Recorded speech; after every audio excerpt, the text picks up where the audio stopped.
I think you can start the meeting now, sir. Ma. Please go ahead. Okay, ma. Bàbá wa Olúwo Ifájìmí, ṣé ń gbọ́ mi báyìí, sir? Hello. Bóyá kan ẹ bá unmute wọn mà.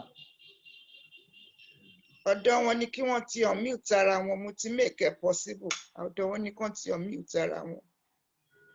Bàbá Ifájìmí, ẹ mute lọ́dọ̀ yín bẹ̀ yẹn o. Ẹ ti wà lórí ìkànnì yìí o. Gbogbo tẹ́ ẹ sọ ni mò ń gbọ́. Sọ̀rọ̀. Mò ń sọ̀rọ̀ o. Ṣé ẹ ti ń gbọ́ mi? A ti gbọ́ wọn. Hello? Bẹ́ẹ̀ ni o, a gbọ́ yín. A gbọ́ yín o. A dúpẹ́ lọ́wọ́ Olódùmarè. A dúpẹ́ lọ́wọ́ ọba adániwáyé.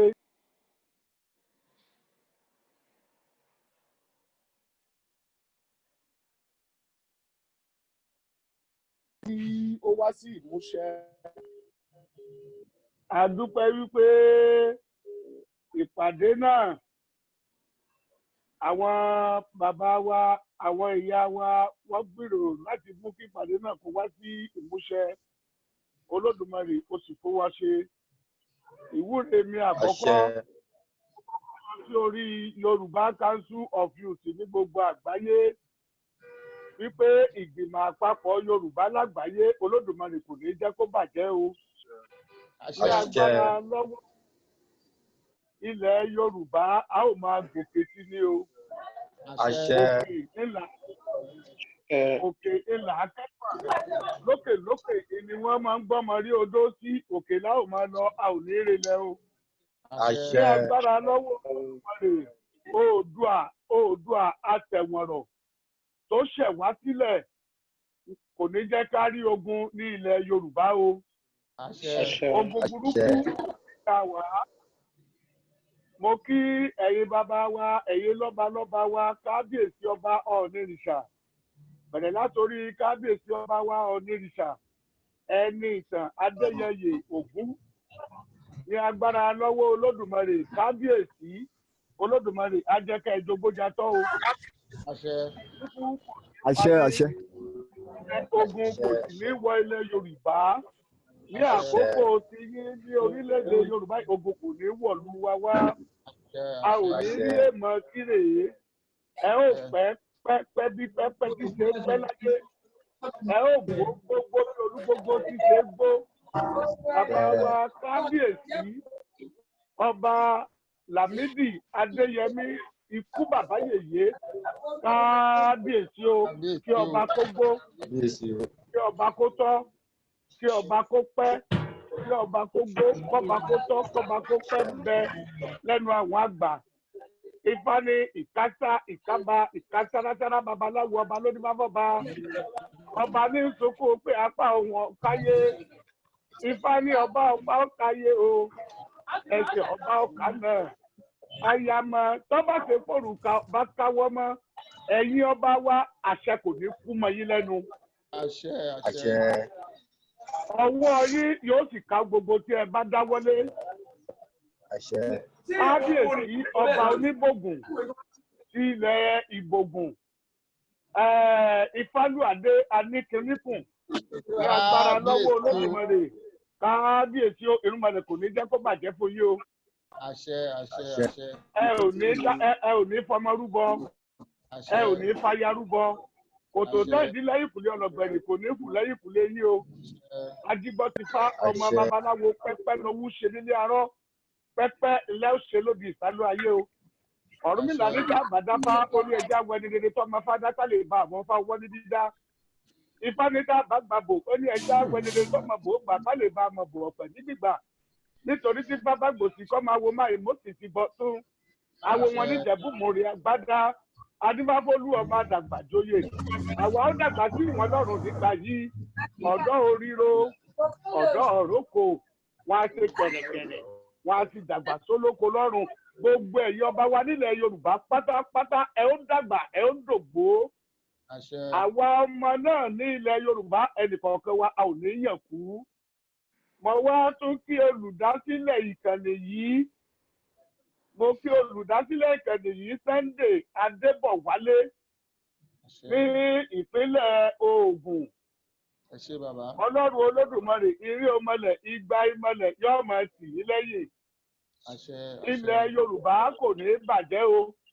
Ìṣẹ̀dá ayé kò sì ní gbàbọ̀dé bí Sunday Adébọ̀wálé àti gbogbo àwọn tí wọ́n so ẹkùn Ògùn State mú. Òpó náà kò ní yẹ̀ lọ́wọ́ yín o. Òpó yẹ̀ kò sì ní yẹ̀ lórí yín. Ìṣẹ̀dá ayé kò ní gbàbọ̀dé bí o. Ilẹ̀ Yorùbá kò ní bàjẹ́ o. Mo wá kí ààrẹ wa Barrister Ọládọ̀tun Hasan.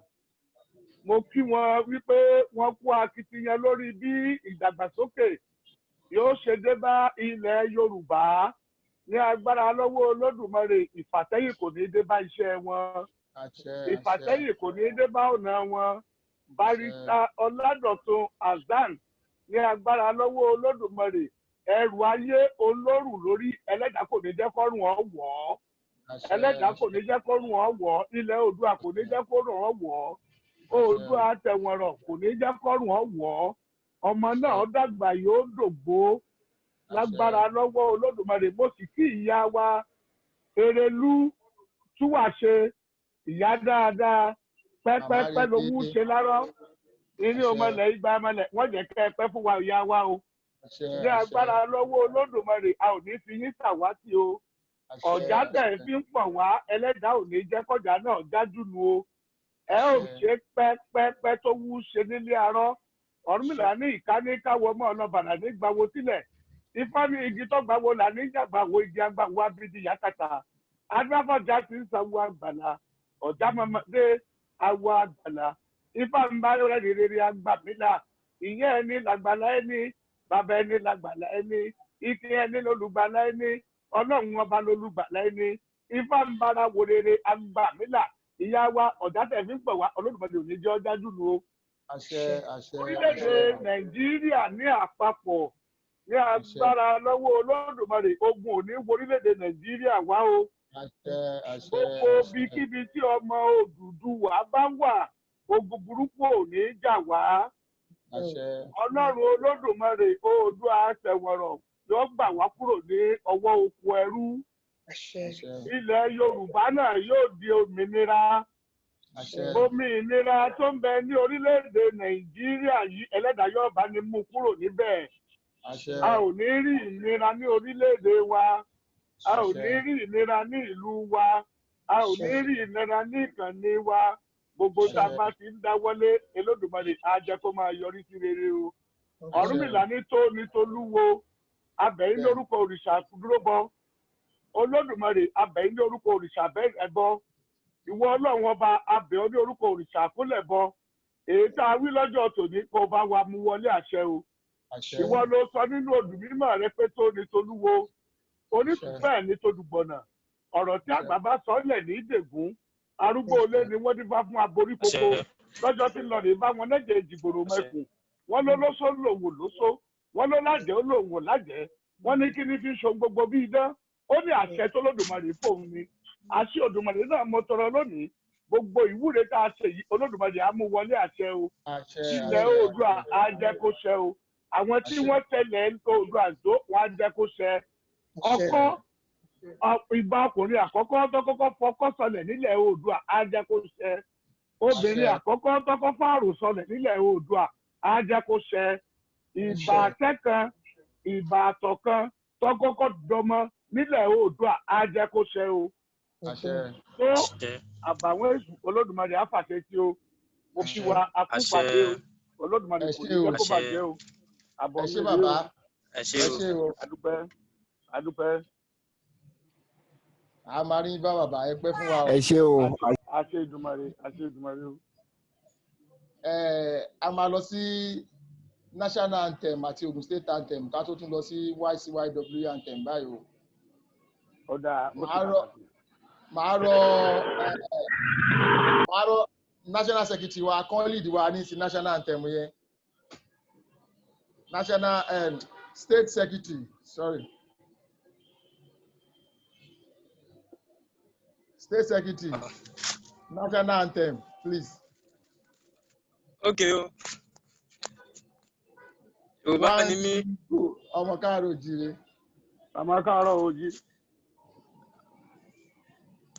Lẹ́yìn òǹkà mẹ́ta, a máa bẹ̀rẹ̀ National Anthem wa.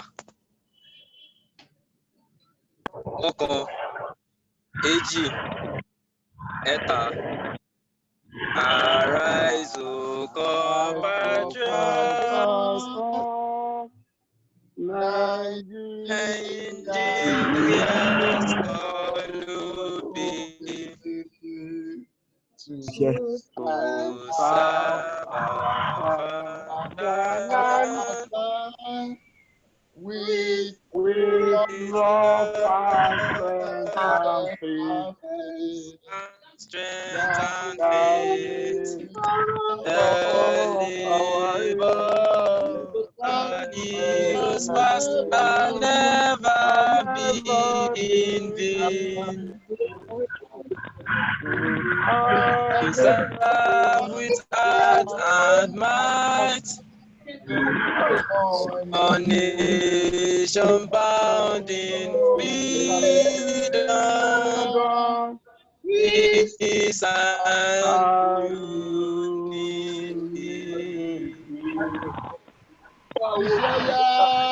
Ìṣẹ́yá ọmọ Ògùn.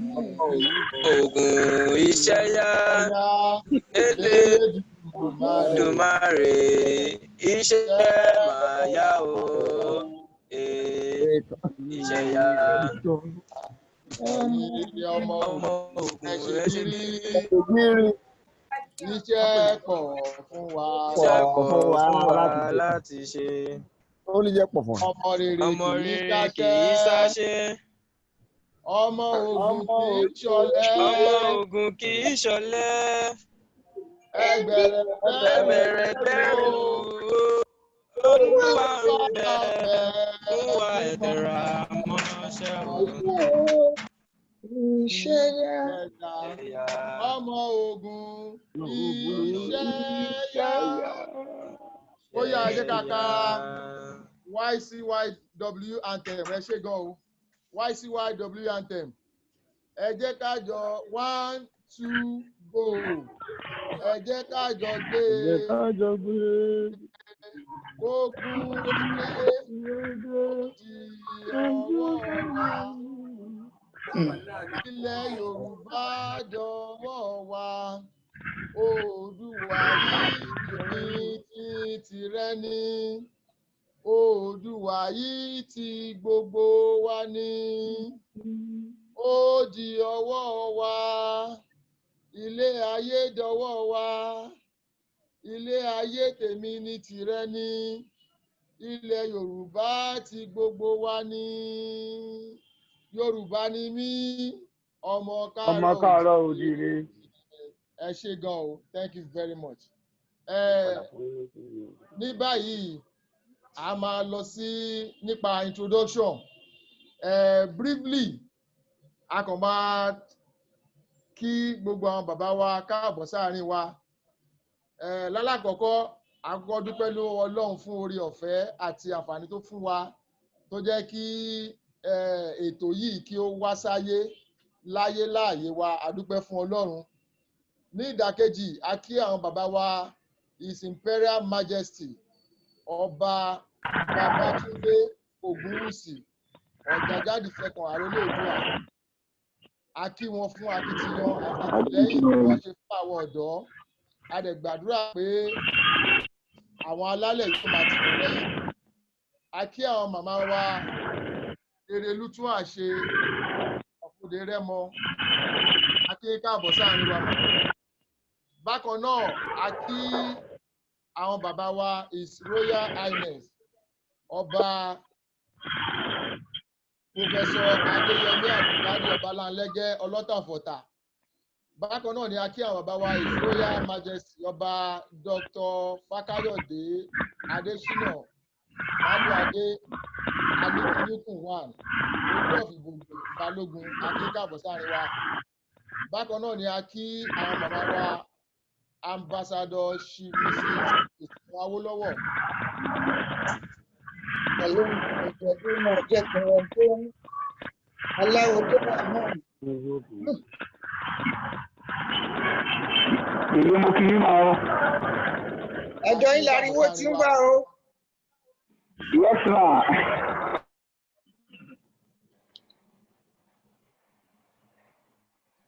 Ẹ tẹ̀síwájú.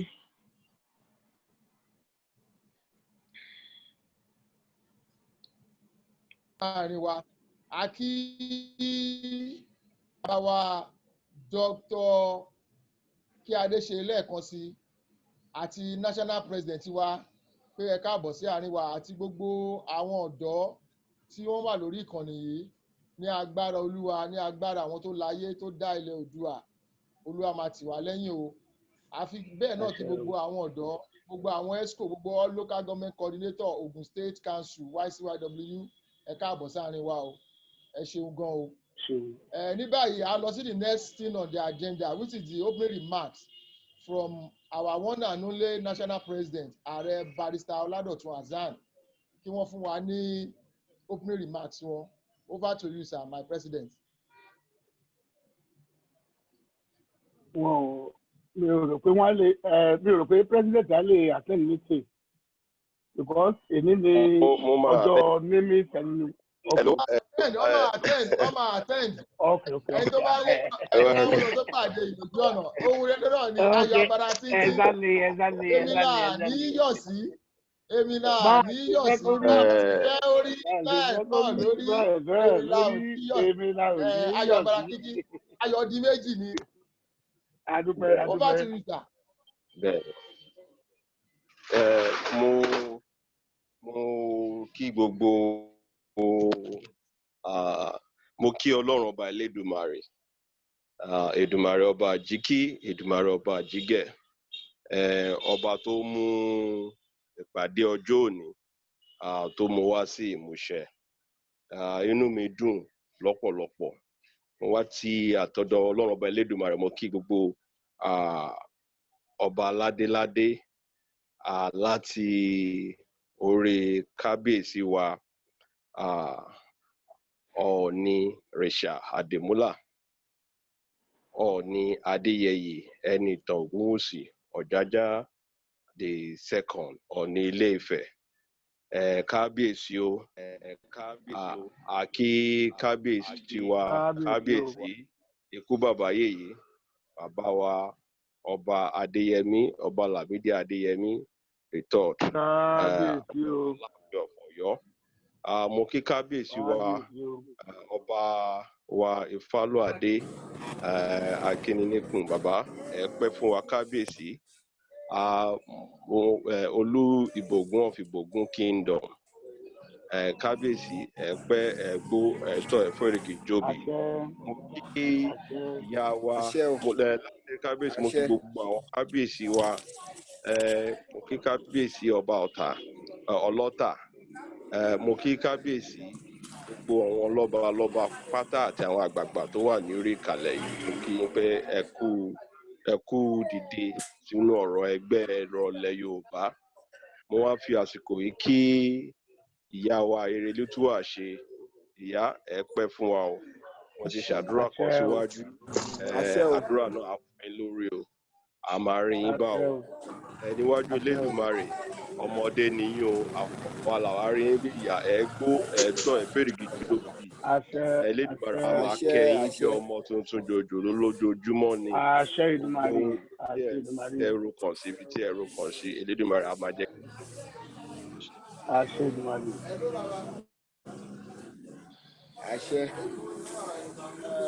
ẹ ṣé gan o a dúpẹ́ lọ́wọ́ yín fún opening remarks níta the national president Yorùbá Council of Youth Worldwide. Sunday tó jẹ́ alága fún ìpínlẹ̀ Ògùn tó dẹ̀ jẹ́ igbákejì alága fún gbogbo àwọn alága ní gbogbo orílẹ̀-èdè Nàìjíríà tí mo tó fi jẹ́ kó máa yọ̀ àti gbogbo àwọn alága tó bá tún yẹ tó bá tún kù ní àwọn lákàkiri àgbáńlá ayé mo tó fi okùn kún okùn lè ní nìyẹn torí pé iṣẹ́ ńlá lẹ̀ ń ṣe ẹ kú iṣẹ́ ọmọ ènìyàn ṣe Elédùmarè máa rọ̀ yín ṣe mo dẹ̀ kí gbogbo ìgbìmọ̀ yín lápapọ̀ ní Ogun State mo kí His Excellency the Governor of Ogun State, His Excellency Prince Dapo Abiodun fún iṣẹ́ ribiribi tí wọ́n ń gbé àṣà àti ìṣe ilẹ̀ Yorùbá ga, tí wọ́n dẹ̀ ń fi ìwà ọmọlúàbí ṣiṣẹ́ ilẹ̀ káàárọ̀-o-jíire ní ìpínlẹ̀ Ògùn. Elédùmarè máa ràn yín ṣe o. Mo kí gbogbo àwọn àgbààgbà pátá, mo lè má lè dárúkọ tán, ṣùgbọ́n ẹ foríjì mí nítorí pé èmi náà láti tún yọ ìpàdé méjì ni mò ń ṣe. Ẹni tó bá ti ń wò mí látẹ̀kan, wọ́n ń ṣàdúrà, èmi náà ń sọmọ lórúkọ lénìí, à ń ṣàdúrà lọ́wọ́ ni. Ṣùgbọ́n torí gbogbo nǹkan tó wà wájú Ọlọ́run náà ló pàtàkì, so là ń láti fi àyè lẹ̀.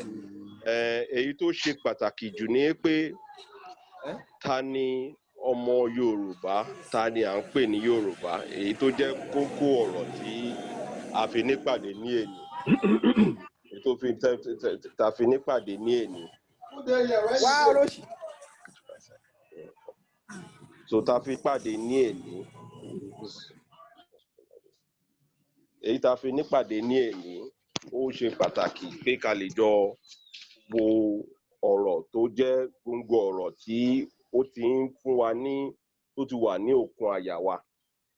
Kókó ọ̀rọ̀ tí màá fẹ́ yẹ kó hàn sí wa ní pé tá bá ní ta ni Yorùbá, ṣé Yorùbá jẹ́ ẹni tí bàbá àtìyá ẹ̀ tí wọ́n bí nílẹ̀ káàárọ̀-o-jíire ni, àbí ẹni tí bàbá àtìyá ẹ̀ tó jẹ́ ọmọ ilẹ̀ káàárọ̀-o-jíire, àbí ẹni tí ó yàn fúnra rẹ̀ ń pé òun náà fẹ́ jẹ́ ọmọ ilẹ̀ káàárọ̀-o-jíire ni.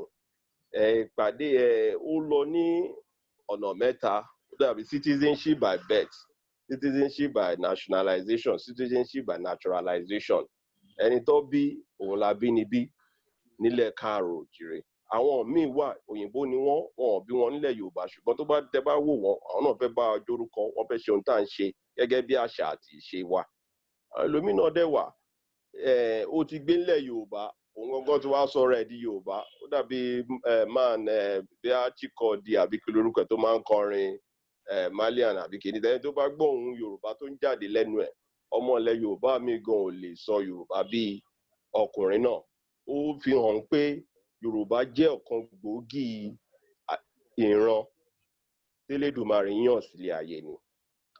Àwa tá dẹ̀ jọ́ ọmọ ilẹ̀ káàárọ̀-o-jíire, àríra wa ó yẹ ká máa dunnú lójoojúmọ́ pé Ọlọ́run kà wá yẹ sínú ìran tó gbọ́n, ìran tó mòye, ìran tó mọ ìwà.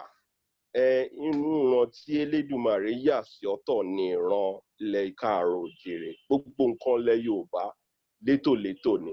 Èyí tó wá ṣe pàǹbábà rẹ̀ pé táwa la ṣe ń ṣàpèjúwe ọmọ Yorùbá. Ìyá wa lè jẹ́rìí sí wa pé nínú gbogbo ohun tí à ń ṣe, ìyá wa Erelútúwà ṣe. Wọ́n á rí pé ọdún kan àti àmọ̀ọ́mọ̀ yà sọ́tọ̀ ni, torí pé àmọ́ ibi tá à ń lọ nínú ẹgbẹ́ ìgbìmọ̀ àpapọ̀ Yorùbá lágbàáyé. Ẹgbẹ́ náà ló ṣe àgbáríjọpọ̀ fún Yorùbá Council of Youth Worldwide fún àwọn ọ̀dọ́ ilẹ̀ Yorùbá káàkiri àgbáyé, àti ìgbìmọ̀ ọ̀dọ́ obìnrin Yorùbá lágbàáyé táwọn sí Yorùbá Council of Women Worldwide, àtàwọn àgbààgbà ilẹ̀ Yorùbá ní àgbáríjọpọ̀ ni a fi pè ní ìgbìmọ̀ àpapọ̀ Yorùbá lágbàáyé tí à ń tukọ̀ ẹ̀. Ẹgbẹ́ wa láti bí ọdún méjì sẹ́yìn, a dá ọdún kan yàtọ̀ nílẹ̀ Yorùbá. Gbogbo ọdún là ń ṣe nílẹ̀ Yorùbá, ṣùgbọ́n ọdún la fi ń dunnú pé ọmọ káàárọ̀-o-jíire ni wá, àìtí níyẹn yàtọ̀. Òun ni ẹgbẹ́ wa fi lọ sí ọ̀dọ̀ kábíyèsí wa bàbá wa Ọ̀nìrìṣà láti fi òǹtẹ̀ lu ọjọ́ kan tí a yà sọ́tọ̀ tá a pè ní ọjọ́ àyájọ́ ọmọlúàbí. Mo ń láti bẹ̀rẹ̀ láti orí ọ̀rọ̀ yẹn torí pé ibi kókó ọ̀rọ̀ wa gangan yẹn. Ta ni Yorùbá? Yorùbá ni ẹni tí à ń pè ní ọmọlúàbí. Yorùbá tó bá kù díẹ̀ káàtó fún, òun ni wọ́n máa ń pè ní ọmọ àlè Yorùbá. Wọn ò lè pè ní ọmọ káàárọ̀-o-jíire pàtàkì. Tó bá rí ọmọlúàbí, òun lẹni tó ní ìwà, tó ní akíkanjú, tó ní ọgbọ́n, tó dẹ̀ ní òye, tó mọ ibi tí wọ́n ti ń sọ̀rọ̀, tó mọ bó ṣe ń kí àgbàlagbà, tó mọ bó ṣe ń fi òye gbogbo nǹkan tó bá lọ láwùjọ. Ọmọlúàbí ó máa mú ìwà rẹ̀ ní péré ni, kò ní àkàn sí ọ̀tọ̀, kò ní fi àgbà pè ní ọmọdé, kò ní pọmọdé ní àgbà. Á fi oníkálùkù ẹ̀tọ́ tàbí ìrìn nílẹ̀ Yorùbá. Òun ni ìṣe àti àṣà tí àwọn bàbá wa fi wà lọ́wọ́. Ìran Yorùbá kò ń ṣèran àbí àṣà wa nílẹ̀ Yorùbá kò ń ṣe ẹ̀sìn. Bá ṣe ti ń ṣe nílé wa òun ni Yorùbá gangan fún rẹ̀. Yorùbá tá à ń pè tá gbogbo àjọ wà nú ẹ̀ bí ohun tó kó wa pọ̀ ni. Ẹ̀sìn wa ní ìṣẹ̀ṣe wa ní Yorùbá. Gbogbo nǹkan tí à ń jẹ́ lè ní Yorùbá la kọ́ jẹ́ ká tó bẹ̀rẹ̀ sí ní jẹ́ Nàìjíríà. Yorùbá la kọ́ bẹ̀rẹ̀ sí ní jẹ́ ká bẹ̀rẹ̀ sí ní ro kan gbogbo ẹ̀wọ̀n kọ́ mi ìta kọ́. So gbogbo ohun tí ọ̀rọ̀ yìí dálé lórí ni pé fáwa ọ̀dọ́ ní ayé òde òní púpọ̀ náà àwọn ọ̀dọ́ wa ti sọ ìwà nù. A lè fi wọ́n ṣe àpèjúwe pé Yorùbá ni wá. Ìmí inú wọn gan ò fẹ́ sọ èdè Yorùbá mọ́. Ọ̀pọ̀lọpọ̀ ilé ló ti sọ ìwà nù tí wọ́n tiẹ̀ fẹ́ fi èdè Yorùbá fi máa fi kọ́ra wọn mọ́ nínú ilé. Àwọn nǹkan yìí ṣe pàtàkì ká pè wá sí àkíyèsí ká síra nígbẹ́rẹ́ pàkọ́. Ní pàápàá jùlọ láti irú conference tá à ń ṣe lónìí. Kò ṣe conference tá fẹ́ ṣe tá dẹ̀ fẹ́ dẹnu dúró. À á fẹ́ fi ilé lélẹ̀ pé látòrí conference yìí à á mú conference tá fẹ́ fi gbogbo àwọn ọba alẹ́ káàárọ̀ oòjíire jọ láìpẹ́ láì jìnà. Látòrí conference yìí a fẹ́ bẹ̀rẹ̀ sí ní rìn gbé ìgbésẹ̀ nípa ìwà àti ìṣẹ̀lẹ̀ Yorùbá. Torí pé ibì kan ilẹ̀ la kọ́ńtẹ̀ ká tó tẹ̀yìn rẹ̀ kó jẹ́ tẹ̀yìn àgbà pé à ń rí gbogbo ohun tí a fẹ́ gbé ṣe ni pé ẹgbẹ́ wa fẹ́ bẹ̀rẹ̀ sí ní tukọ̀ ìran Yorùbá ní bọ́lọ̀ ṣe bá ṣe ràn wá sí lọ́wọ́ sí bẹ́ẹ̀ la ṣe máa gbé. Bá wa nígbàgbọ́ pé níbi tá a ti gbé dé tá a bá ṣẹ̀ṣẹ̀ ń gbé Olódùmarè lọ́wọ́ sí. Inú mi dùn pé àwọn ìyá wa Dr. Mrs. Awólọ́wọ̀ Dòsùn wọ́n wà láàrin wa. Inú mi dùn pé ìyá wa gbìyànjú wọ́n kọ́ wa lẹ́kọ̀ọ́. Àwọn ìgbà míì wà táwa náà tá bá hùwà tó bá kù díẹ̀ wọ́n á pè wá àwọn àti ìyá wọn Ẹrẹ́dú ọgbà kọ́ńtà àti ṣàkóso pé ìwà tó kù díẹ̀ káàtó ṣùgbọ́n bá ṣe ń rìn torí oríṣiríṣi là ń rí. Ṣùgbọ́n ìwà ọmọ ènìyàn ṣe náà la fi lè bọ́ ṣe ń kọ́ wa la ṣe ń gbọ́ là ń mú àwọn ọ̀wà yẹn lò. Àwa náà dẹ̀ ń wọlé gbogbo iṣẹ́ tí mò ń ṣe lénìí gẹ́gẹ́ bí agbẹjọ́rò ni gẹ́gẹ́ bí ààrẹ orílẹ̀-èdè ọ̀dọ́ Yorùbá ni gẹ́gẹ́ bí ààrẹ gbogbo ọ̀dọ́ orílẹ̀-èdè Nàìjíríà ní Nigerian Youth Coalition. Èmi ni chairman Coalition of Southern Group. Èmi ni secretary general fún Nigeria National Association of Ethnic Nationality Youth Leaders. Tí wọ́n bá rí wa pé a ní ìwà wọn ò ní fi wá sí ipò. Tí wọ́n bá rí wa pé a gbìyànjú nípa ọgbọ́n wọn ò ní rí wa rò. Ó jẹ́ nǹkan tí gbogbo orílẹ̀-èdè Nàìjíríà fi máa ń kí dànsákì ọmọ Yorùbá torí pé a ní ọgbọ́n. Èyí tó wá ṣe pàtàkì ni pé gbogbo ọgbọ́n wa tá wá nìyí báwo la ṣe lè mú lò fún ilẹ̀ káàárọ̀ oòjíire. Mo wá fi dá yín lójú pé ẹgbẹ́ wa ti gbáradì. Gbogbo ibi tó bá kù díẹ̀ káàtó ẹ̀yin bàbá wa à ń rọ̀ yín à ń bẹ̀ yín ẹ jọ̀wọ́ ẹ máa pè wá ṣàkíyèsí kẹ́ máa yá wa ní òye bá ṣe máa gbé àwọn ìgbésẹ̀ yìí. Àfi tí wá nìkan ṣe ẹgbẹ́ wa bó ṣe wà lógùn state náà ló wà lÉkòó ló wà káàkiri orílẹ̀-èdè Nàìjíríà. Mo ṣẹ̀ dé láti Àbújá lẹ́jọ́ mẹ́ta yìí. Àwọn ti Jos àwọn ti Àbújá àwọn ti Kaduna gbogbo wọn náà la ní pàdé pẹ̀lú. So inú mi dùn pé àdúpẹ́ ibi tí Olódùmarè ń tì wá tó bá wa dé. Mo máa fẹ́ tọrọ gáfárà pé ìwọ̀nba màá fẹ́ dánu dúró díẹ̀. Ó wù mí kí n sọ ọ̀pọ̀lọpọ̀ ọ̀rọ̀ ṣùgbọ́n torí àsìkò àti orí Zoom tá wà yìí mo máa fẹ́ kẹ́ yọ̀ǹda mi pé ẹ ṣé gan-an mo dúpẹ́ ẹ̀yin bàbá wa kábíyèsí orí ìdọ̀bálẹ̀ mo wà ó. Mo pe Fálékè Ifá bàbá wa Fájìmí ẹ ṣé gan-an ẹ ṣé gan-an mo dúpẹ́ o Elédùmarè á máa ràn wá ṣe o. Yorùbá ni mí ọmọ káàkiri orúkọ mi ni ààrẹ Barrister Ọládọ̀tun Hasan ààrẹ gbogbogbò ìgbìmọ̀ àpapọ̀ Yorùbá lágbàáyé. Ẹ ṣé gan-an so mo dúpẹ́ ẹ ṣé gan-an.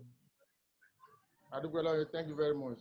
The next thing on the agenda òun ni opening remarks by the Ogun State Chairman YCYW. Ọmọ Yorùbá ni mí. Ọmọ Yorùbá ni mí. Ọmọ káàárọ̀ oòjíire. Okay. All protocol are duly observed. To whom will I accredit all the glory, honor, and adoration to, if not the Almighty Elédùmarè, ọba àwọn ọba, ọba tó dá ayé àti ọ̀run, pẹ̀lú gbogbo ohun tó ń bẹ nínú rẹ̀. I say, Ọlọ́run ọba, o ṣé mo dúpẹ́. I dúpẹ́ lọ́wọ́ ẹ for making this day a worthy one for myself and all other participants of this program. To be alive in sound health and to make this memorable program a huge success, which happens to be the first of its kind under my administration as the chairman of Yoruba Council of Youth Worldwide, Ogun State Council. My profound gratitude also goes to the father of all Ogun State youth, His Excellency Prince Dapo Abiodun MFR, whom all Omoluabi of the Gateway State, through his good treats, referred to as the youth-friendly and listening governor, for their untiring effort towards the development of the state and most especially the welfare of the entire youth of Ogun State.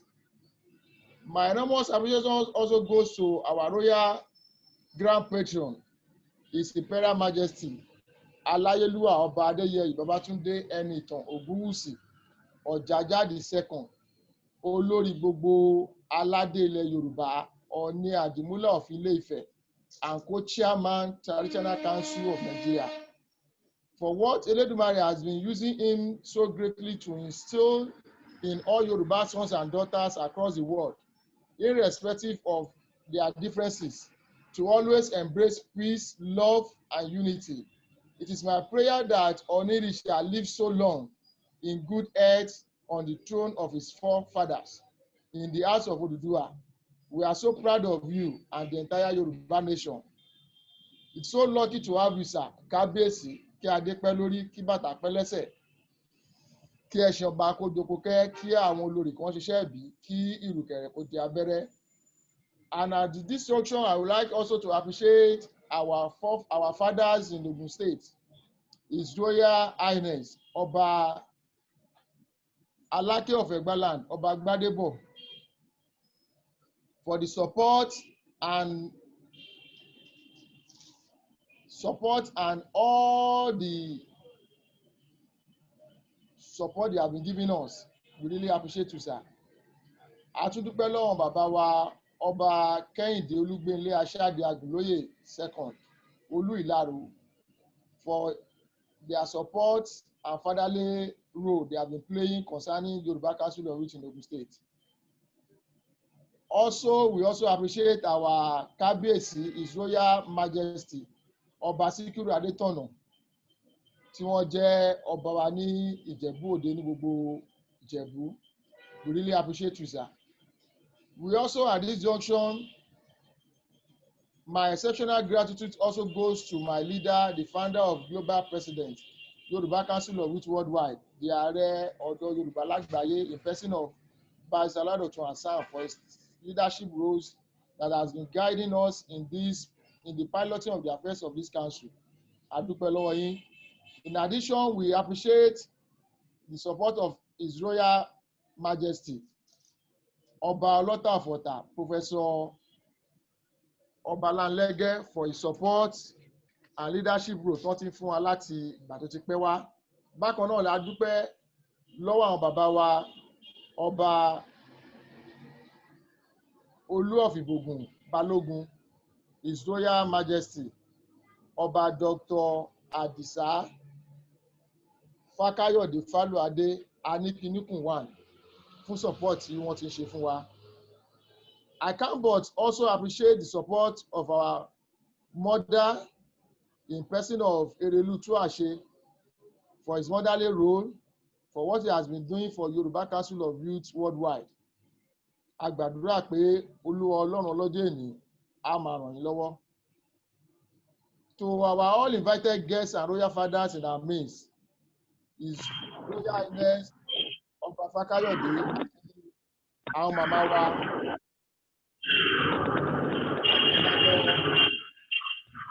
Awólọ́wọ̀ Dòsùnmú, we really appreciate you, ma. Since the day I've known you, ma, you have proven to me to be a true daughter of your father, our late sage, Chief Obafemi Jeremiah Oyeniyi Awolowo GCFR. May his soul and we pray God make you greater than your forefathers. In addition, we appreciate the support of our father, who is Femi Fadimo, Chairman of the Tourism Board. We really appreciate your support, sir. Also, Dr. Kiadeshe Lukman Provost Aske, an academician par excellence, our indefatigable doctor. Thank you very much for your support. Eledumare Atumabawa wa pẹ̀lú yín, sir. We appreciate you. And our commissioner for culture and tourism in Ogun State, we really appreciate you, Dr. Taiwo Emmanuel, for what you have been doing, and all the directors, the permanent secretary of Ogun State Ministry of Culture and Tourism. We appreciate you. We appreciate all the leaders in Ogun State, all the His Royal Highness, all the Obas, all the Baales, all the youth in Ogun State for their support. I especially welcome you all to this epoch-making event, and we pray that God Almighty will continue to bless Ogun State, bless Yoruba land, and bless everybody. And lastly, to all my fellow youths and participants here present, I welcome each and every one of us to this program without exception. Thank you all for coming, and I hope we all enjoy the program.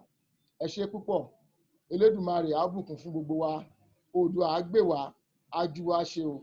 Ọmọ Yorùbá ni mí, ọmọ Káàárọ̀ Oòjíire. Thank you very much. Hello. Hello. Hello. Go ahead, go ahead. Yeah. Ní báyìí, a máa pe àwọn bàbá wa His Royal Highness Ọba Professor Adéyẹmí Àbùkádé Ọbalanlẹ́gẹ́ Ọlọ́tàfọ̀tà tí wọ́n ní láti bá wa sọ̀rọ̀. Tí wọ́n bá wà lórí ìkànnì yìí láti bá wa sọ̀rọ̀.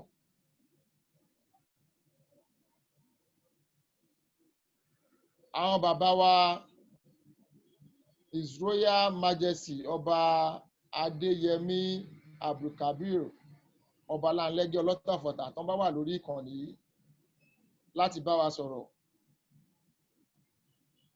Nígbà tí à ń retí wọn, máa pe àwọn bàbá wa Olú of Ìbògùn Balógun of Owu Kingdom, His Royal Majesty Ọba Dr. Fakayode Adesina Faluade Anikinikun pé kí wọ́n bá wa sọ̀rọ̀ tí wọ́n wà lórí ìkànnì yìí.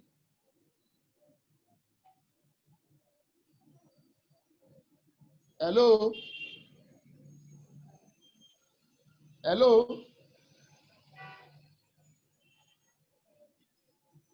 Okay. Wọ́n sọ fún mi sí pé kábíyèsí Ọlọ́tọ̀fọ̀tà wọ́n ti fi ránṣẹ́ pé àwọn máa bá wa bí a ṣe ń bá ètò lọ. So ẹ jẹ́ kí a continue nígbà tí a máa pe àwọn bàbá wa His Royal Majesty Ọba Fakayode Faluade láti bá wa sọ̀rọ̀ tí wọ́n bá wà lórí ìkànnì yìí. Ọba Faluade.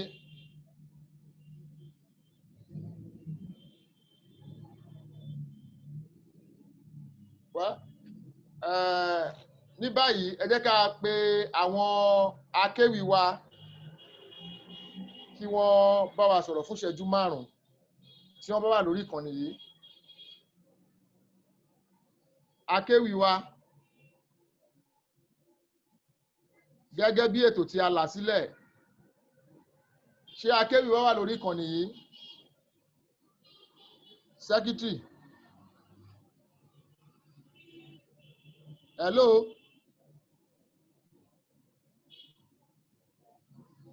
Hello. Bá ti wọnú àtẹ̀dáǹtì yín sọ olórí ọ̀dọ́. Sá. Mo ní bóyá kí ẹ wọnú àtẹ̀dáǹtì yín sáwọn yẹn wà náà sọ.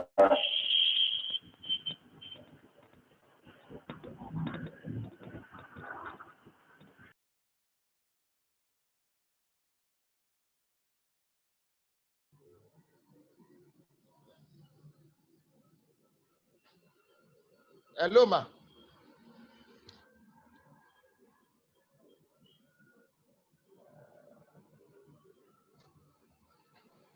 ṣé ẹ̀ ń gbọ́ mi ǹjẹ́ ẹ̀ ń gbọ́ mi alàgbà? Mo ń gbọ́ yín báyìí mà. Ẹ sọ fún olórí ọ̀dọ́ kan yọ earpiece wọn kúrò, ariwo pọ̀ jù láti bẹ̀. Okay. Ó ti yọ kó báyìí mà o. Àti olórí ọ̀dọ́ aṣojú olórí ọ̀dọ́ alàgbà Aláwọ̀dé kan yọ earpiece yẹn kúrò, kò jẹ́ ká gbọ́ wọn dáadáa. Okay báyìí à ń tẹ́ ń gbọ́ mi báyìí mà. Dáadáa bẹ́ẹ̀ ni. Ṣé mà ẹ ṣe gan mà. Olórí ọ̀dọ́ Ọ̀yọ́ State ẹ jọ̀ọ́ wọ́n ní pé kẹ́ bá wa yọ earpiece. Okay, mo ti yọ báyìí. Akọ̀wé ṣé àwọn akéwì wa ti wà lórí ìkànnì yìí? Akọ̀wé Ajíbọ́dé.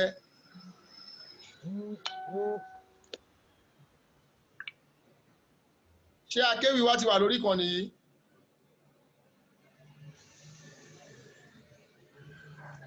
Wọ́n ní nẹ́tíwọ̀kì ọ̀dọ̀ wọn ọ̀dà apá àwọn máa tíráì àwọn máa bá wa wọ́n wà lẹ́nu ẹ̀. Wọ́n bá nẹ́tíwọ̀kì fà lọ́wọ́. Ní báyìí láì dènà pẹ́nu ẹ jẹ́ ká pé àwọn màmá wa. We are going straight to the speech of the special guest of honor. Ṣùgbọ́n ó dàbí pé àwọn commissioner wa fi ìwé kan ránṣẹ́ pé àwọn wà ní program pẹ̀lú governor pé wọ́n á join wa láìpẹ́. So a máa lọ sí lecture 1 by our mother Erelu Ashe of Oderemo Kingdom pé kí wọ́n bá wa sọ̀rọ̀. Ẹ ṣeun, mojúbà akọ́dá, mojúbà àṣẹ̀dá, mojúbà Olódùmarè, mo wá júbà àwọn gbogbo òrìṣà ilẹ̀ Ifẹ̀ Oòduà. Mo ṣe kábíyèsí fún gbogbo àwọn igbákejì òrìṣà pátápátá. Igbákejì òrìṣà ni mo pè wọ́n, orí ìtẹ́ àwọn òrìṣà tán wà kò ní wọn o. Àwọn olúmọlẹ̀ Ifẹ̀ Oòduà wọn máa jẹ́ ó ṣeé ṣe fún wọn. Orí ìtẹ́ bàbá ńlá wọn ní kò ní gbóná mọ́ wọn. Wọ́n ti mọ̀ ṣe àìmọ̀ ṣe kò ní sínú ọ̀rọ̀ wọn. Mo dúpẹ́ lọ́wọ́ ẹ̀yin àgbàlagbà ọjọ́ iwájú. Mo júbà ẹlẹ́dàá yín nítorí pé ẹ̀yin làgbàlagbà ọjọ́ iwájú. Àgbàlagbà náà á tó ṣe fún yín o. Mo rí pé ẹ̀ ń dúpẹ́ lọ́wọ́ mi púpọ̀. Ẹ má dúpẹ́ lọ́wọ́ àjíhùn torí iṣẹ́ tó ríran mi ni mò ń jẹ́. To the contrary, I should be thanking you because àwọn tó bá mọ̀ mí, èmi ò ń sọ̀rọ̀ nínú textbook. Tí ò bá ṣẹlẹ̀ sí mi, èmi kì í sọ lọ́rọ̀. Kí ni tẹ́ wá pè mí fún lẹ́ni o? Ẹni kí wá ṣàlàyé fún yín ta ló ń jẹ́ Yorùbá. Èmi máa ṣàlàyé fún yín pẹ̀lú ìrírí ayé tèmi. I want to thank you very much for inviting me to this very special occasion. I'm particularly grateful to see that future elders are here preparing for what is essential. That is knowledge. You need to acquire knowledge to be able to move to the next stage of your life. I started my journey probably very late. So mo ń ṣàlàyé yẹn wípé ẹni bá lóun jẹ́ Yorùbá, ǹjẹ́jọ́ tí wọ́n bí ní Yorùbá báyìí, ṣé wọ́n bí ní Yorùbá ní ṣọ́ bí ní Yorùbá? Ẹ jẹ́ ká tẹ̀síwájú báyìí. Ta ni Yorùbá ní ẹni kí n wá ṣàlàyé ẹ̀? Ẹ̀mí ló ń jẹ́ Yorùbá, kì í ṣe èèyàn. Ẹ kọ sílẹ̀. Ẹ̀mí ló ń jẹ́ Yorùbá, kì í ṣe èèyàn. Tí ẹ̀mí ti ń bẹ nínú rẹ̀ tí ò bá ti ń ṣe ti Yorùbá, ò kì í ṣe Yorùbá. I repeat, it is the spirit that lives in you. A Yorùbá is not a human being. Òun ló dáfá fún pé ẹ jẹ́ kí n padà síbi tí àwọn tẹ́ ń pè ní Yorùbá ti bẹ̀rẹ̀. A fi yé wa pé ní ìgbà kan à ń pè ní Ifẹ̀ Ọ̀dáyé.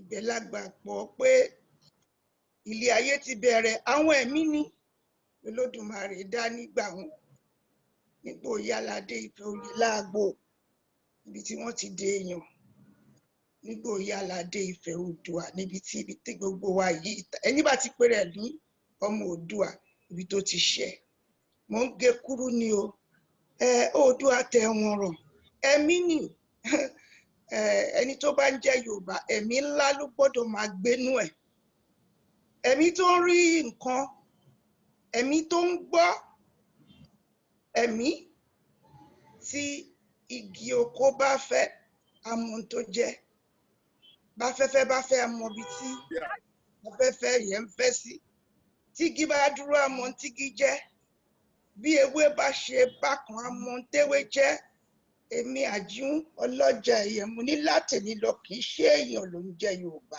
ẹ̀mí ni tí ẹ̀mí inú rẹ̀ ò bá ti ń ṣe Yorùbá ò kì í ṣe Yorùbá ò bá gbé gọ̀bì sórí kó wá gbádá kó wá kẹ́ńbẹ̀ kó ṣe gbogbo kí n tó lè sọ I'm afraid you are fooling yourself. For our ancestors started a journey of spirits and from the spiritual mode they now exist in human beings.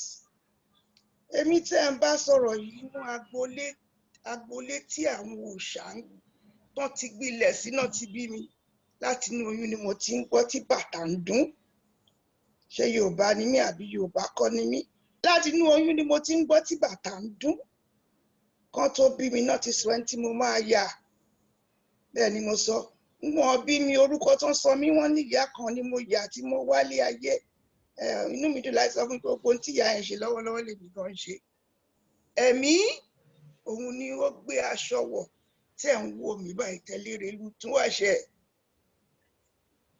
mo fẹ́ kẹ́ mọ̀ pé ẹ̀mí ló ń jẹ́ Yorùbá ẹ̀mí tó wá ń bẹ lára ẹ tó ń jẹ́ Yorùbá yìí ẹ̀mí tí ń kọ́ni ni o ẹ̀mí tó ń kọ́ni tó bá jẹ́ Yorùbá gbìyànjú kó máa farabalẹ̀ gbọ́ ohun tí ẹ̀mí rẹ̀ ń bá ẹ sọ farabalẹ̀ kó máa gbọ́ ohun tí ẹ̀mí rẹ̀ ń bá ẹ sọ èmi Àjíún èmi àtàwọn òkú ọ̀run lájọ ń jí lájọ ń sùn torí pé Yorùbá gbàgbọ́ pé àwọn tí ó fi wálẹ̀ wọ́n kú oyè wọ́n kú wọ́n ń bẹ láyé tó ń bẹ láàyè bó bá farabalẹ̀ ó mọ̀ wọ́n mọ̀ ẹ́ ta ló ń jẹ́ Yorùbá gbogbo ohun tí mo ti ń sọ yẹ̀mí ni mò ń sọ̀rọ̀ ẹ o mi ò sọ̀rọ̀ gèlè mi ì sọ̀rọ̀ bàtà kódà bẹ́ẹ̀ bá wọ àwọn bàbá ńlá wa láyé àtijọ́ àríkà àrígbọ́ wípé Oòduà tẹ wọ́n rọ̀ nígbà kan tó ń pè ní aṣọ ó ń fi nǹkan náà ó kàn fi ń wéra ní kódà wọn kì í rán sí nǹkan kan bí a fẹ́ rán sí nǹkan báyìí ìtàn wà lórí ẹ̀ ẹ̀ta ló ń jẹ́ Yorùbá ẹ̀mí yẹn ẹ̀mí tí ó ní ìmọ̀ ni tó fẹ́ fi yí ẹ ẹ̀mí tó ní ọgbọ́n tó fẹ́ fi yí ẹ ẹ̀mí tó wá máa kanlẹ̀kùn òye látòdì ọ̀run tó máa lóye ló ń jẹ́ Yorùbá ẹ jẹ́ kí n tẹ̀síwájú lóde òní tá a wà yìí gbogbo àwọn tó ń jẹ́ Yorùbá those who call themselves Yorùbá they are disconnected from the Yorùbá spirit. Tó bá jẹ́ Yorùbá máa ronú bí mo ṣe ń bẹ́ẹ̀ sọ̀rọ̀ yìí wá rí pé gbogbo nǹkan Yorùbá ló máa ká ẹ lára gbogbo nǹkan tó jẹ́ kí ṣọ̀rọ̀ ẹ̀sìn kí ló ń jẹ́ sìn kò sí àríkà pé ńgbà tí Olódùmarè rán Ọ̀rúnmìlà wálé ayé àbí ńgbà tí Oòduà tẹ̀wọ̀n rántí àbí ńgbà tí Ọbàtálá láṣẹ dé àríkà kan sọ àrí nǹkan kan tó sọ pé wá sin Ọlọ́run kò sí ní tó jọ kò sí ní tó jọ kò sí ní tó jọ àwọn ẹ̀mí tí ń bẹ lára àwọn tí mo sọ̀rọ̀ yìí àwọn ló ń júwe bí wọ́n ṣe tò lé ayé débi tá a báyìí àwọn ló ń júwe bí ilé ayé tá à ń gbé bó ṣe wà yìí Ifẹ̀ tẹ́rí yẹn wá ní Ifẹ̀ mẹ́fà ìlú méje àwọn ẹ̀mí ní jẹ́ bẹ́ẹ̀ ǹjẹ́ ẹ̀wọ̀ tó pera rẹ̀ lọ́mọ Yorùbá ṣé ohun tó kà nínú textbook ló ń darí ilé ayé ẹ? Òpònú lọ̀tá ẹ. Àwa tá a jẹ́ Yorùbá tó bá gbé Kùránì síwájú mi tí n bá ti ń kà á, bẹ́ẹ̀ lohùn yẹn á máa bá mi sọ̀rọ̀. Kì í ṣe pé torí mo jẹ́ nìkan tó jẹ́ pé wọ́n rírú ẹ̀ rí. Ṣùgbọ́n tó bá ti ń ka nǹkan kan, kó dúró kó wo ohun tí èsì tó máa gbọ́. Farabalẹ̀, ẹni tó ń jẹ́ Yorùbá ni mò ń sọ fún ẹ. Bó ṣe ń gbọ́ mi yìí, ìwọ náà lọ sínú ẹ. Èsì wo ló ń gbọ́? Ó láti máa gbọ́ èsì tó bá yọ Yorùbá. Èmi ní jẹ́ Yorùbá o. Ẹ̀mí tí ó máa ń fẹ́ ìdàgbàsókè. Ẹ̀mí tó jẹ́ wípé àdéhùn wà pẹ̀lú àwọn ọ̀ràn bàbá ńlá wa pé ó máa fẹ́ kọjá ibi tá a pè ní Ifẹ̀ lénìí. Ó fẹ́ dé Brazil, ó fẹ́ dé India, ó fẹ́ dé the Caribbean, ó fẹ́ dé Cuba, ó fẹ́ dé South Africa. Débi tó yẹ pé gbogbo nǹkan tí àwọn bàbá ńlá wa nígbà tí wọ́n di èèyàn tí wọ́n wá ń fi àwọn ètò yẹn kalẹ̀ fún wa. Àwọn ètò yẹn lénìí, àwọn tí wọ́n lóyún wọn nínú ilẹ̀ Yorùbá tí ẹ lè sọ pé bàbá ńlá wọn tiẹ̀ bá Yorùbá tán. Ẹ̀rí tẹ́mi yẹn ń gbénu wọn. Kí ni mo wá tún sọ fún yín? Ẹ̀mí òjíṣẹ́ ni o. Kò fẹ́ mọ̀ bóyá bí ẹ ńlẹ̀ Yorùbá àbọ̀ bí ẹ. Iṣẹ́ ló wá ṣe. Iṣẹ́ ló wá ṣe. Tó bá fẹ́ gbìyànjú láti jẹ́ kó mọ̀ pé Ṣàngó ń bẹ, a kó sínú ẹni tó máa ṣàlàyé ọ̀rọ̀ fún ẹ tí ó tiẹ̀ ní mọ̀ tó ń ṣe.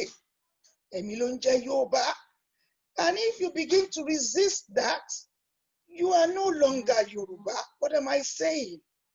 Once you begin to be in a struggle with who you are meant to be, I regret to tell you, you become increasingly distant from what it means to be a Yoruba.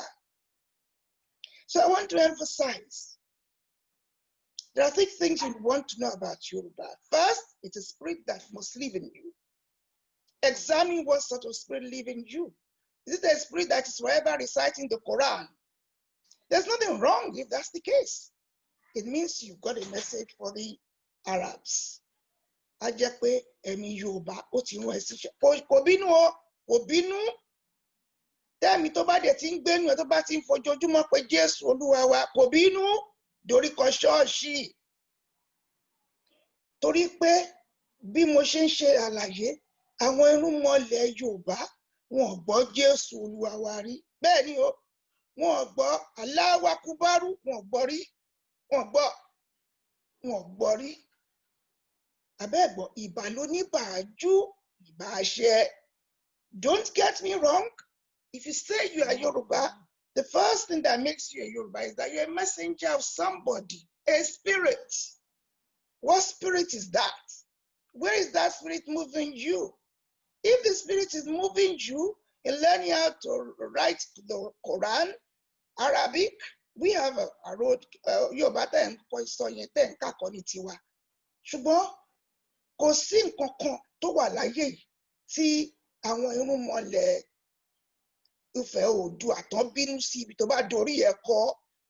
Ṣùgbọ́n ọjọ́ tí wọ́n bí ẹ sí, tán bí ẹ ní àti ara ẹni tó ń jẹ́ Yorùbá, tí ẹ̀mí yẹn dẹ̀ ń gbénu ẹ̀, ẹ̀mí tí ń jẹun ní, ẹ̀mí tẹ̀bi ò pa gbọ́dọ̀ pa, tí wọ́n fọ̀nà bó ṣe yẹ kí o gbégbé Yorùbá hàn ẹ́, tí wọ́n fúnra rẹ̀ náà tí kò sí nǹkan tó fi kọ́ ẹ. O ò rí ìmọ̀ ẹ̀, o ò rọ́gbọ́n ẹ̀, o ò lè lóye ẹ̀. Tó bá ti wá Ṣàngó ẹ lọ síbòmíràn dorí kọ bẹ́ẹ̀. Kò sí ìbínú ń bẹ̀. Ṣùgbọ́n tó bá fẹ́ ṣe pẹ́rípẹ́rí Yorùbá, po màmàlà jẹ, ká tó máa jàmàlà ń kọ́ ẹ̀bẹ́ ẹ̀mẹ́ntó lámàlà, àbẹ́ ẹ̀mẹ́ntó. Ọ̀run lá, Ṣàngó ló lọ́run lá. Ó dẹ̀ nídìí. Ìgbín yìí náà, ẹnìkan ló ní. Tó bá ti ń jẹ oní tó ní ìtumọ̀. So kókó ọ̀rọ̀ mi gẹ́gẹ́ bí n tẹ́ bí mi, ká má dé pẹ̀nu. Ó ní pé if the spirit in you is anti anything that is Yoruba, you are not a Yoruba. You are not a Yoruba.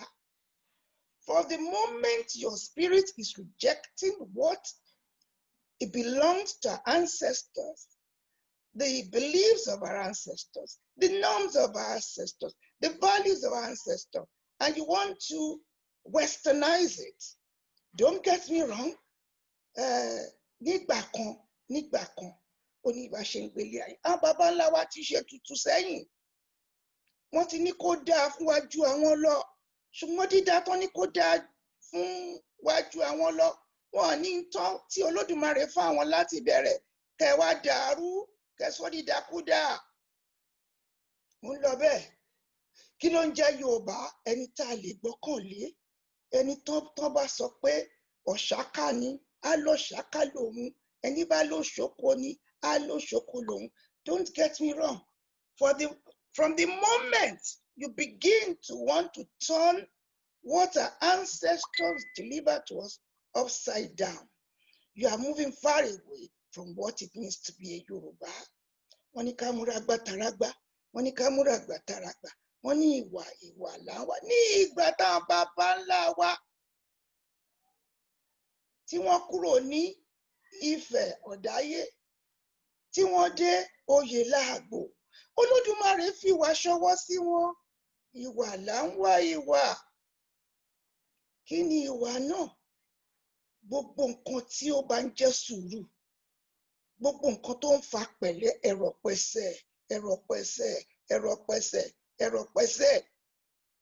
Wàá mọ ìwà, wàá mọ̀ ọ́ bá sọ̀rọ̀, wàá mọ̀ ọ́ ránṣẹ́. Bó o rán níṣẹ́ ire, á wá jẹ́rìí fún ẹ. Bó o rán níṣẹ́ aburú, bẹ́ẹ̀ ló máa padà abẹ́ tó máa jẹ́ṣẹ́ aburú fọ̀tá ẹ̀. Àbó orí pọ́tẹ́ ẹ̀ lè rò lúwí. Àwa kì í fẹnu wa gégùn fúnra wa. Oníyẹ̀ Yorùbá ni ẹ́. Wàá wá bọ́ sórí fídíò. Wàá ní nǹkan kan dorí ọ̀tá ẹrú. Wàá láwọn kan, àwọn mọ́là, ẹ máa ṣépè fọ́ba. Ẹ máa ṣépè fáwọn àgbàlagbà. Ṣé ìyẹn ni wà? Olódùmarè ń gbà tá bàbá ńlá wa tó mọ̀ wá ránṣẹ́ tó ń pawó wá fún wọn.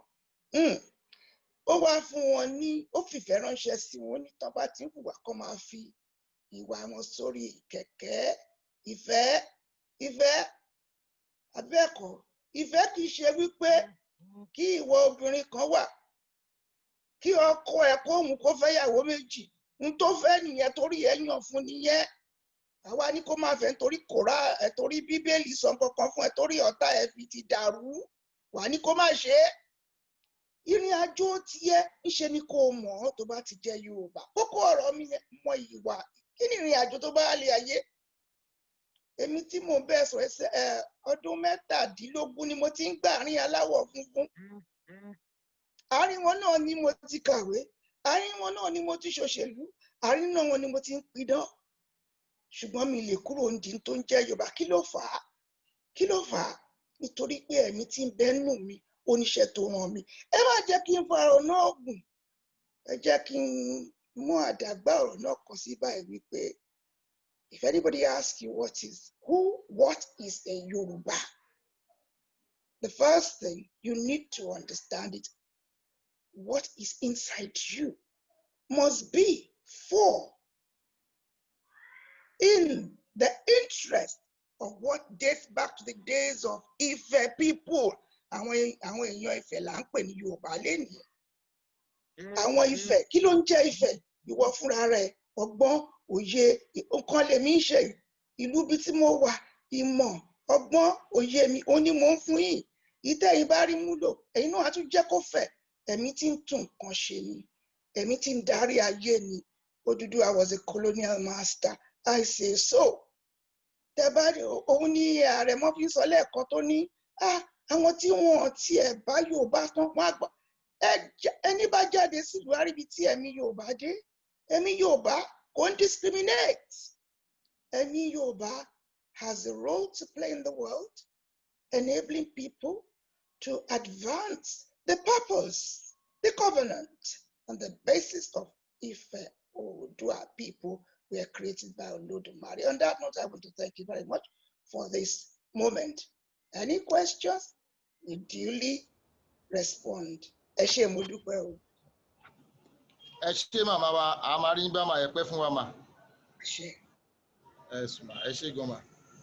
a máa àwọn ìbéèrè yẹn ẹ jẹ́ ká máa kó papọ̀ because of time wa. Ní báyìí màá pé àwọn màmá wa mò ń gbọ́ sí tó sọ fún mi pé àwọn wọ́n fi nóòtì ránṣẹ́ pé àwọn láti nǹkan kan ń ṣẹlẹ̀ kíákíá àwọn láti lọ mójútó. ok yẹn àwọn máa Awólọ́wọ̀. Bẹ́ẹ̀ni. ok that's very good. Àwọn PA ọlọ́tà ọ̀fọ̀tà àwọn ti wà ní orí ìkànnì yìí. PA bàbá wa Professor Ọba Adéyẹmí Abdulkadir Ọlábálánlẹ́gẹ́ akínyìn káàbọ̀ sáàrin wa. Ní báyìí àwọn bàbá wa Dr. Kí Adéṣe Lukman Provost Aske ṣé wọ́n wà lórí ìkànnì yìí? Nígbà tí àwọn bàbá wa Prince Fẹ́mi Fádínà tó bá ń gbáradì wọ́n fi tó mi létí sìn pé eléwì wa ti wà ní orí ìkànnì yìí. Ẹ jọ̀ọ́ jẹ́ kí àwọn eléwì wa kàn bá wa ilé sọ̀rọ̀ o. Eléwì.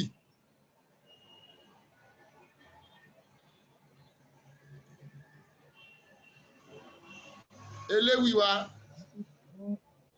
secretary ṣé eléwì wa ti wà online? Wọ́n wà online. Ìkànnì bàbá Ifájìmí ló ń lò. Wọ́n máa hàn mí tara wọn sìn. Ẹ jẹ́ kán bá wa sọ̀rọ̀. Bàbá Ifájìmí ẹ kú iṣẹ́ takuntakun sà.